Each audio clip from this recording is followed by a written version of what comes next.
యేసయ్యా నీవే చాలయ్యా, యేసయ్యా నీవే చాలయ్యా, యేసయ్యా నీవే చాలయ్యా, యేసయ్యా నీవే చాలయ్యా, నా గుండె నిండా నీవే ఉంటే చాలయ్యా.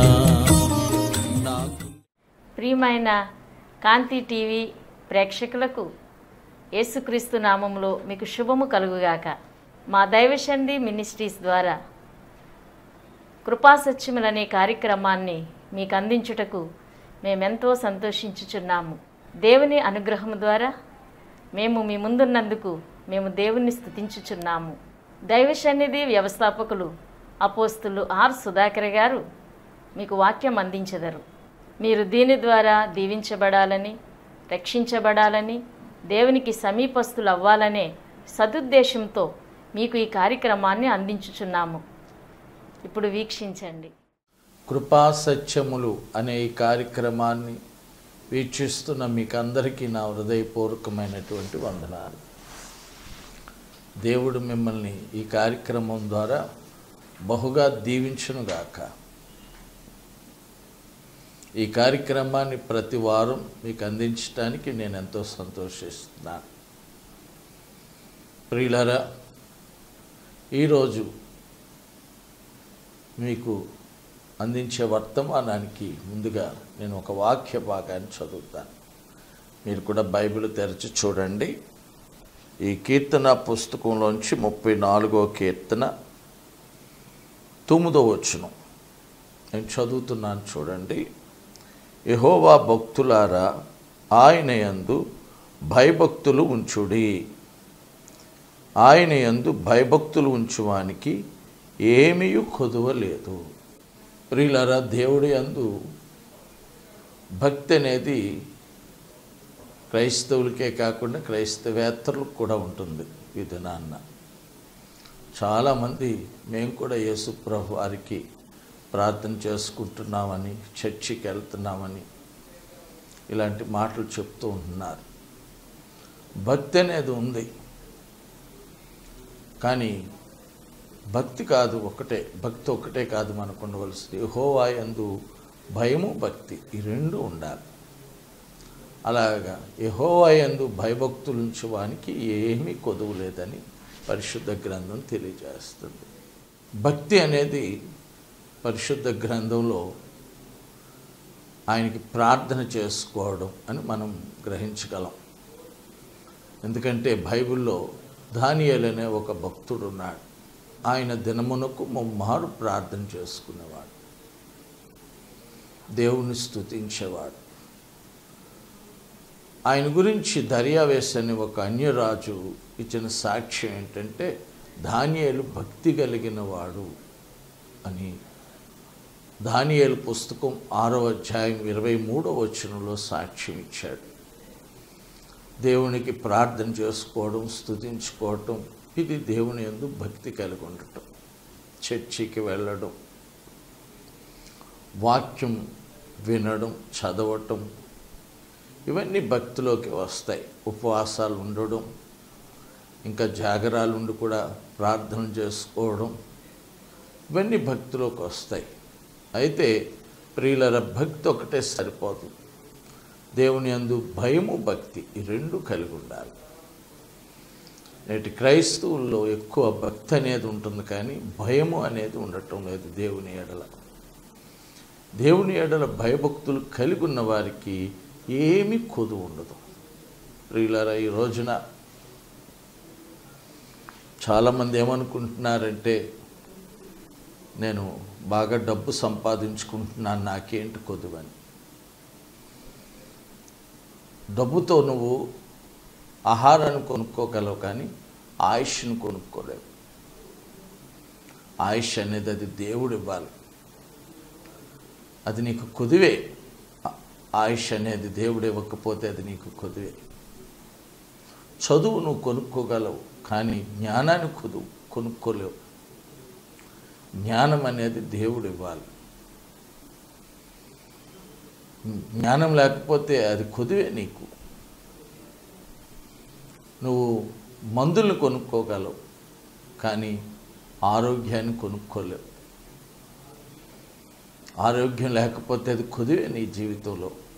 ఎంత డబ్బున్నా ఆరోగ్యం లేకపోతే అది నీకు కొదువే. ప్రియులారా,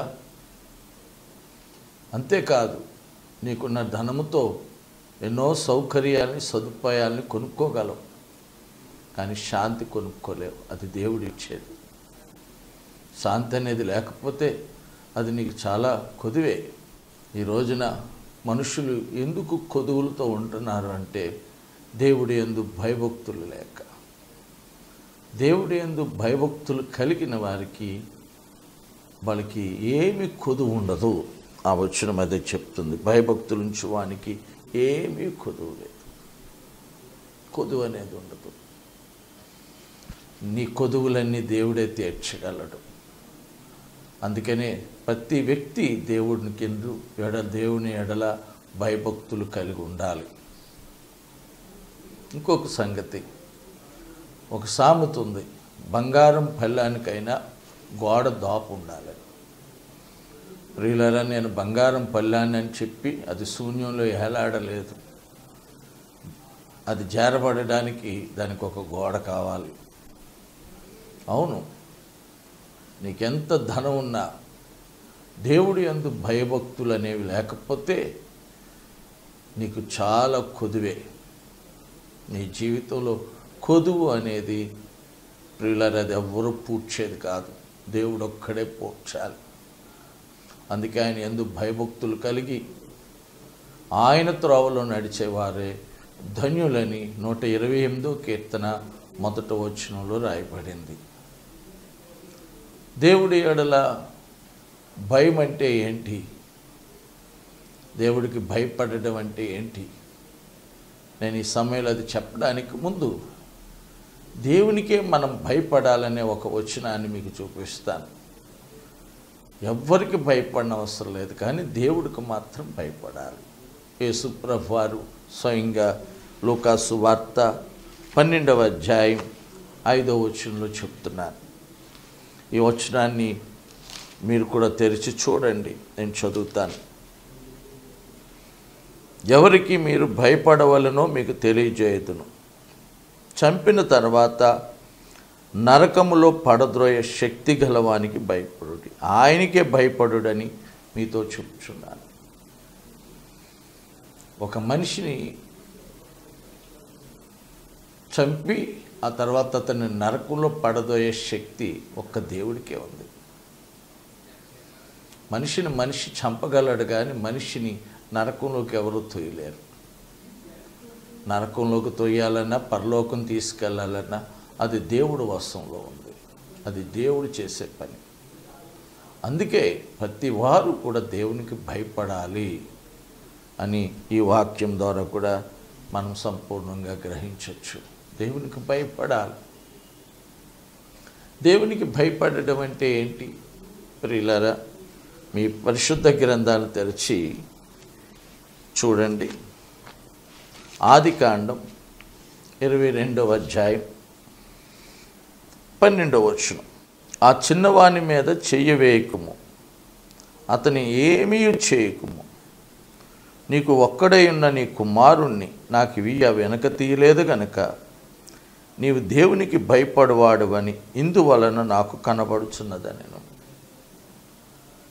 ఇక్కడ అబ్రహాం అనే ఒక మనుష్యుడు ఉన్నాడు. ఆయనతో దేవుడు మాట్లాడుతున్నాడు. ఏమనంటే, నువ్వు దేవునికి భయపడువాడు, ఇందు మూలంగా నాకు కనిపిస్తుంది అని చెప్తున్నాడు. ఇందు మూలంగా దేవునికి ఒక వ్యక్తి భయపడేవాడని అది కనిపించేటట్లు ఉండాలి.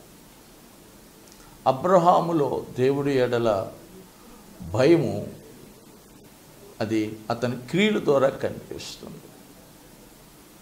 క్రియల ద్వారా భయం అనేది కనిపించేలాగే ఉండాలి. దేవునికి మనం భయపడుతున్నామని అది స్పష్టంగా కనిపించాలి. ప్రియులరా, అబ్రహాం అనే ఒక మనుష్యుడు ఈ బైబిల్లో మనకి కనిపిస్తున్నాడు. ఇశ్రాయేలు అనే జాతి ప్రజలకి ఆయన మూల పురుషుడు. దేవుని విశ్వసించిన వారిలో మొట్టమొదటివాడు. ఈ భూమి మీద జలప్రళయం వచ్చి అబ్రహాము కంటే ముందున్నటువంటి వారందరూ నశించిపోయారు. నోవాహు అతని ఇంటి వారు మాత్రమే బ్రతుకున్నారు. అతనిలోంచి మరలా దేవుడు మనుషులందరినీ కలుగు చేశాడు. నోవాహు తర్వాత 10 తరాల తర్వాత అబ్రహాం అనే వ్యక్తి వచ్చాడు. ఈ అబ్రహాం అనే వ్యక్తితో దేవుడు మాట్లాడాడు. ప్రియులారా, అతన్ని దేవుడు పిలిచినప్పుడటండి, ఆ పిలుపుకి విశ్వాసం ఉంచి, దేవుడి యందు విశ్వాసం ఉంచి దేవుడికి లోబడ్డాడు అని రాయబడింది. ఈ రోజున దేవుడు సువార్త ద్వారా అందరినీ పిలుస్తున్నాడు. దేవుడిని విశ్వసించిన తర్వాత దేవుడికి లోబడము అనేది చేయాలి. దాని ద్వారానే దేవుడి ఎడల మనకి ఎంత భయం ఉందో తెలియపడుతుంది. అబ్రహాము లోబడ్డాడు. అతను లోబడడం అనేది అతని జీవితంలో ఎన్నోసార్లు జరిగింది. దేవుడి విషయంలో దేవుడికి లోబడడం అనేది అవన్నీ జరిగిన తర్వాత దేవుడు అబ్రహాముని పరీక్షించాడటండి. చూడండి, ఆదికాండం 22వ అధ్యాయం 1వ వచనం. ఆ సంగతులు జరిగిన తర్వాత అబ్రహాముని దేవుడు ఎన్నో విషయాల్లో అతనితో మాట్లాడినప్పుడు అతడు లోబడ్డాడు. అవన్నీ జరిగిన తర్వాత అబ్రహాముకి దేవుడు ఒక పరీక్ష పెట్టాడు. అదేంటంటే, అబ్రహామా అని పిలవగా అతడు చిత్తం ప్రభువా నేను. అప్పుడు ఆయన, నీకు ఒక్కడే ఉన్న నీ కుమారుణ్ణి అనగా నీవు ప్రేమించే ఇస్సాకుని తీసుకుని మొరియా దేశానికి వెళ్ళాలి. అక్కడ నేను నీతో చెప్పబోయే పర్వతాల్లో ఒక దాని మీద దహన బలిగా నీ కుమారుని అర్పించేయాలి. ఆ మాట విన్నప్పుడటండి, తెల్లవారేటప్పటికి అబ్రహాం లేచి తన కుమారుని తీసుకుని బయలుదేరాడు. దేవుడికి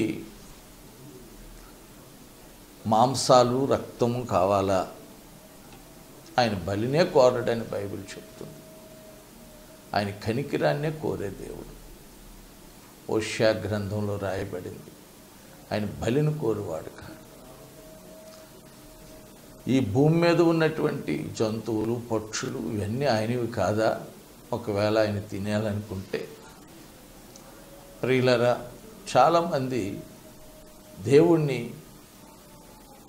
అలా తలంచే వాళ్ళు కూడా ఉన్నారు. దేవుడికి ఏదో హారం కావాలి.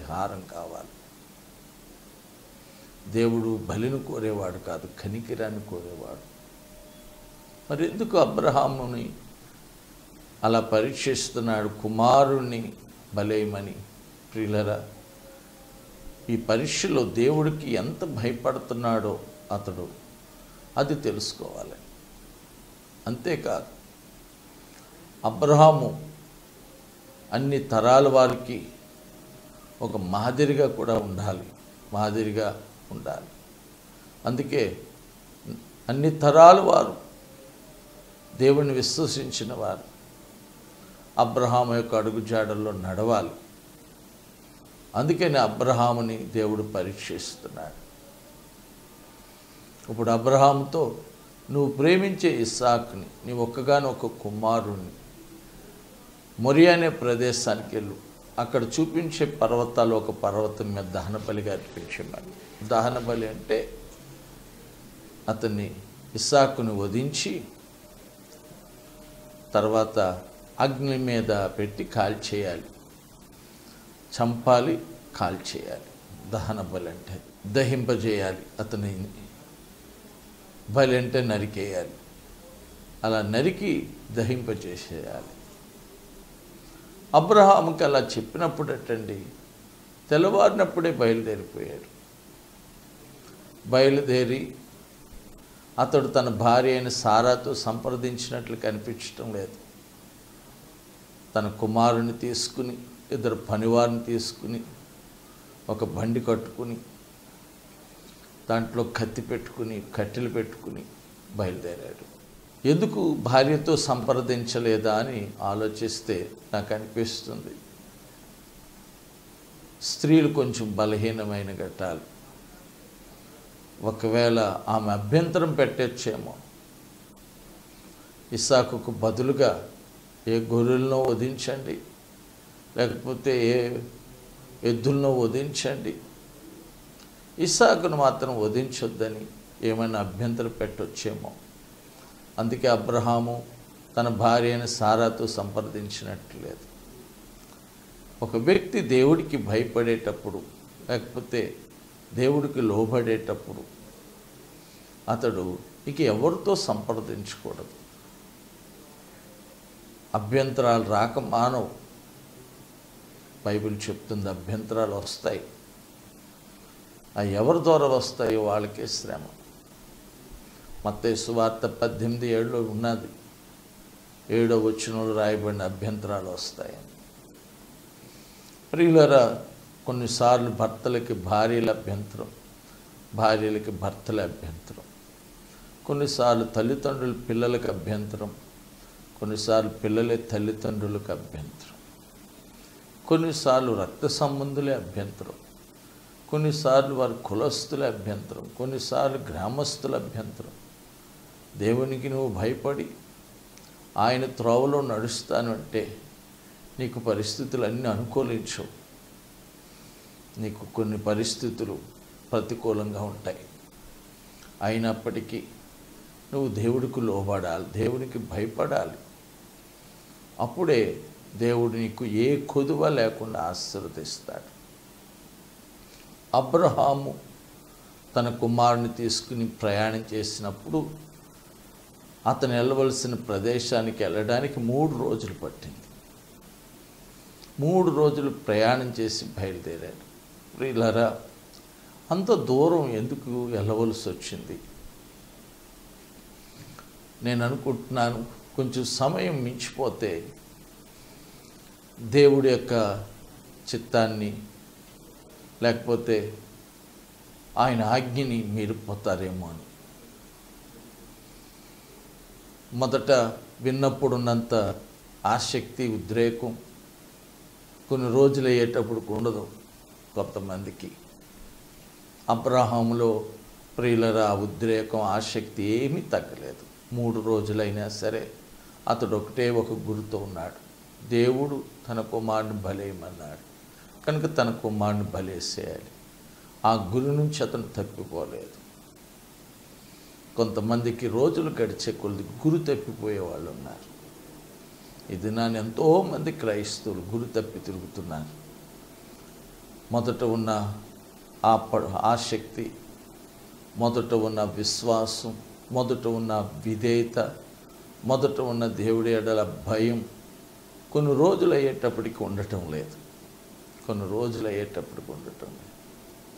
ఈ దినమున క్రైస్తవులు ఎంతోమంది ఇది చూస్తున్నాం.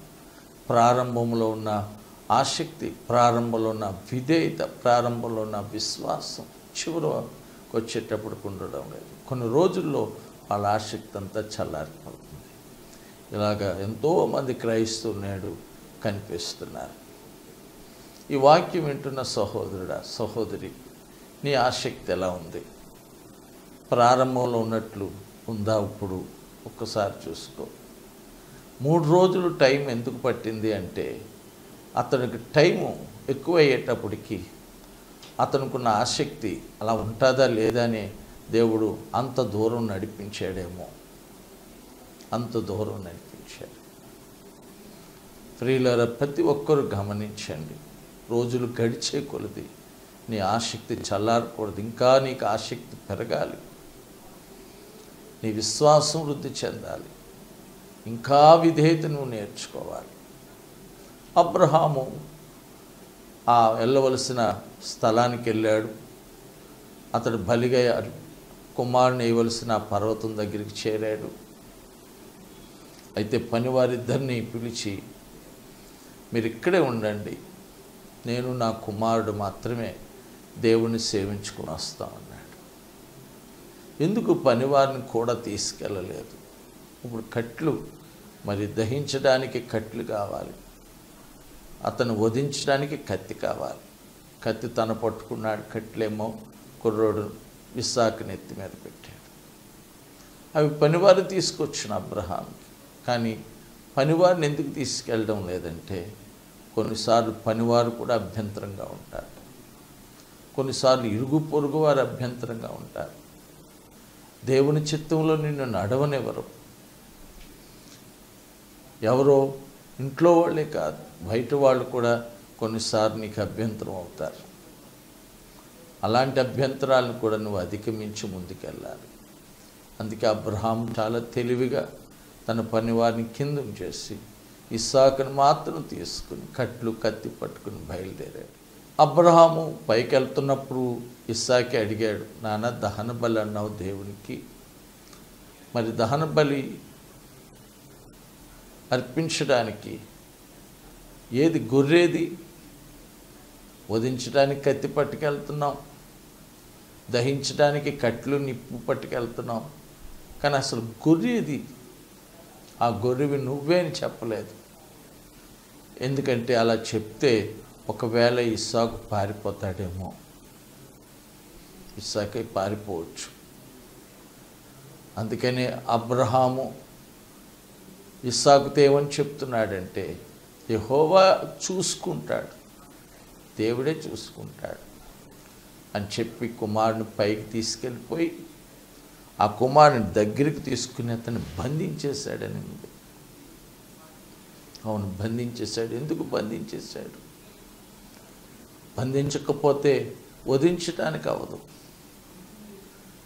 ఇస్సాకు అబ్రహాముకి వృద్ధాప్యంలో పుట్టాడు. దేవుడు అబ్రహాముకి ఇస్సాకుని ఇస్తానని వాగ్దానం చేశాడు, కానీ వెంటనే ఇవ్వలేదు. అబ్రహాముకి 75 సంవత్సరాల వయసులో దేవుడు అతనికి వాగ్దానం చేశాడు, నీకు కుమారుని ఇస్తాను. అబ్రహాముకు పిల్లలు లేరు. అయితే ఆ వాగ్దానం చేసిన కుమారుణ్ణి ఇవ్వడానికి దేవుడు 25 సంవత్సరాలు ఆగాడు. ఎందుకు అన్ని రోజులు ఆగి అప్పుడు ఇచ్చాడు అంటే, ప్రియులరా, అబ్రహాము కనిపెడతాడా లేదా అని 25 సంవత్సరాలు కనిపెట్టాడు. దేవుడి మీద మనం విశ్వాసం ఉంచినప్పుడు నిరీక్షణ కూడా ఉంచాలి. మన విశ్వాసం నిరీక్షణతో కూడినది. హెబ్రీ పత్రిక 11:1 చెప్తుంది, విశ్వాసం అనేది నిరీక్షించబడు వాటి యొక్క నిజస్వరం. దేవుని నమ్మిన వ్యక్తికి కనిపెట్టడం, ఎదురు చూడడం అనేది ఉండాలి. మనము ఓపిక పట్టాలి, ఓర్చుకోవాలి. దేవుడు వాగ్దానాలు మన జీవితంలో నెరవేరాలంటే దేవుడి చిత్తమంతా మన ముందు నెరవేర్చి చాలా ఓపికతో సహనంతో ఉండాలి. అప్పుడే దేవుడు వాగ్దానాలు మన జీవితంలో నెరవేరుతాయి. ఎన్నో వాగ్దానాలు, అమూల్యమైన వాగ్దానాలు అత్యధికంగా బైబిల్లో ఉన్నాయి. కానీ అవన్నీ నీ జీవితంలో నెరవేరాలంటే ముందు నువ్వు దేవుడి చిత్తాన్ని జరిగించి ఆ వాగ్దానాల కొరకు ఓపికతో కనిపెట్టాలి. ఓర్పు ఉండాలి, ఓపిక ఉండాలి, విసుగు రాకూడదు, ఓరిమ ఉండాలి, సహనం ఉండాలి.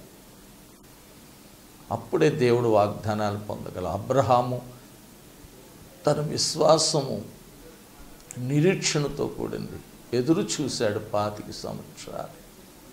అప్పుడు ఆయనకి 100 ఏళ్ళు వచ్చేసినాయి, ఆయన భార్యకి 90 ఏళ్ళు వచ్చినాయి.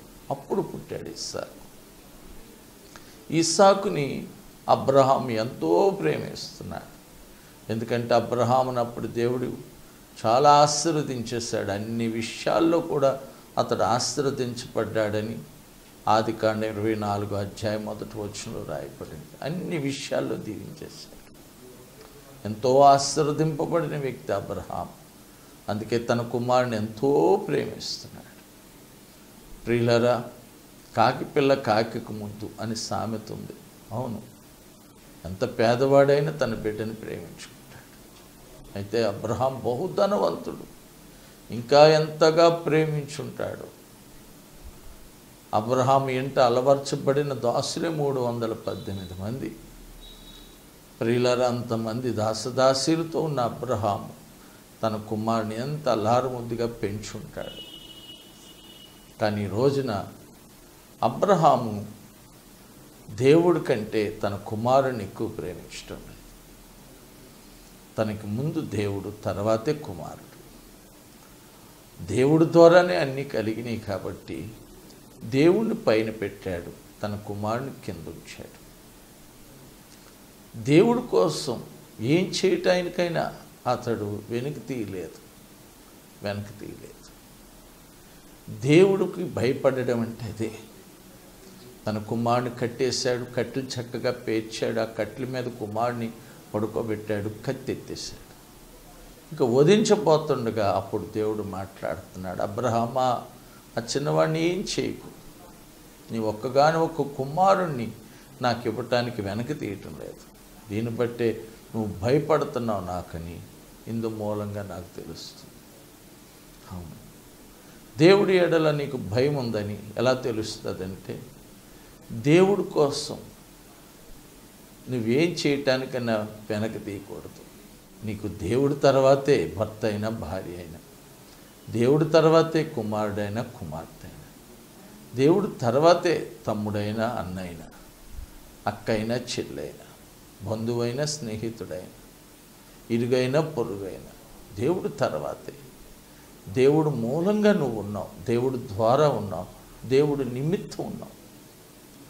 ఆ దేవుడి మూలంగానే నీకు అన్నీ కలుగుతున్నాయి.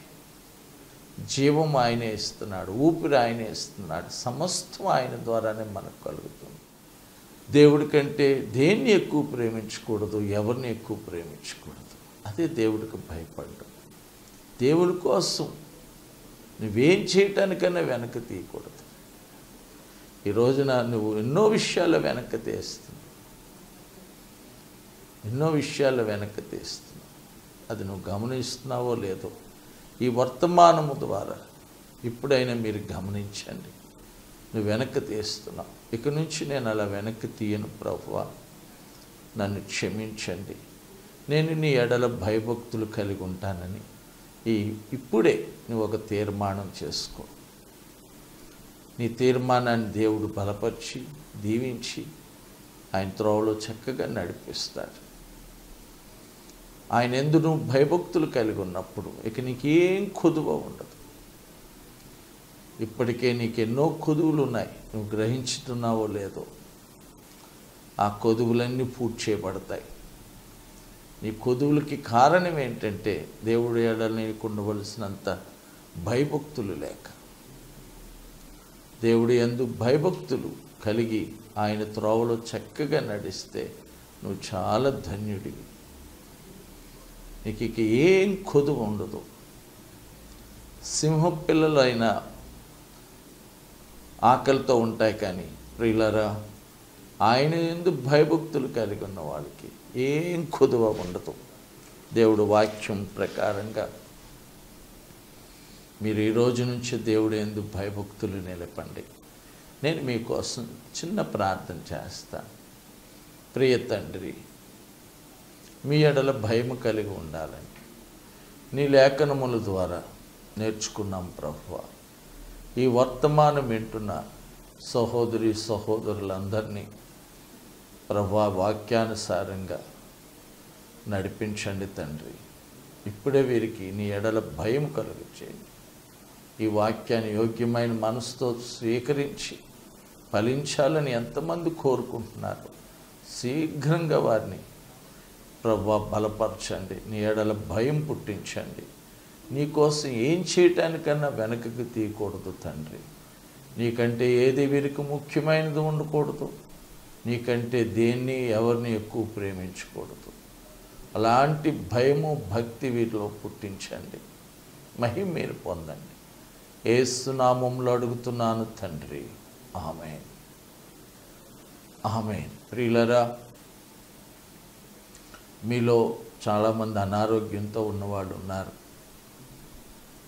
ప్రార్థన చేస్తే బాగుండు, మాకు స్వస్థత కావాలనుకునే వాళ్ళు ఉన్నారు. తప్పకుండా మేము మీకోసం ప్రార్థిస్తాం. మేము ఎన్నో స్వస్థతలు పొందిన వారిని చూస్తున్నాం. ప్రార్థన చేసినప్పుడు వారి స్వస్థతలు పొందడమే కాదు, ఆ స్వస్థతల గురించి సాక్ష్యాలు ఇస్తున్నప్పుడు మేమే ఆశ్చర్యపడుతున్నాం. దేవుడు అలాంటి గొప్ప కార్యాలు జరిగిస్తున్నాడు.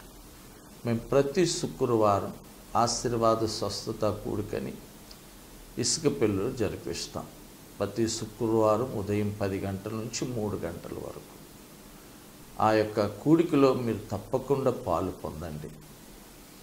ఒకవేళ దూరంగా ఉన్నారనుకోండి, అయితే మీరు ఫోన్ ద్వారా మీరు తప్పకుండా మమ్మల్ని సంప్రదించండి.